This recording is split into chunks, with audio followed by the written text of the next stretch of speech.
Voici comment les globules rouges sont normalement dans ton sang. Ils sont ronds, souples et circulent facilement pour apporter l'oxygène à tout ton corps. Maintenant, voici les globules rouges d'une personne atteinte de drépanocytose.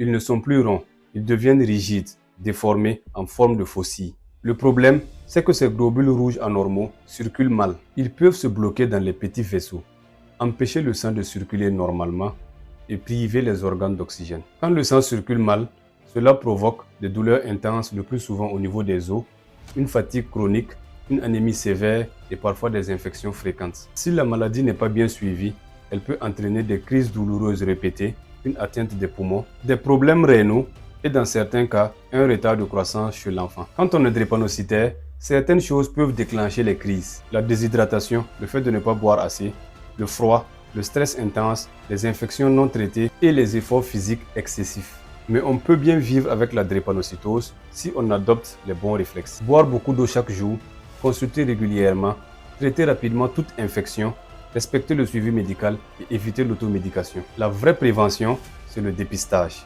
Avant le mariage, faites le test. Connaître son statut peut éviter beaucoup de souffrance à un enfant. La drépanocytose n'est pas une fatalité. L'information, le suivi et la prévention peuvent sauver des vies.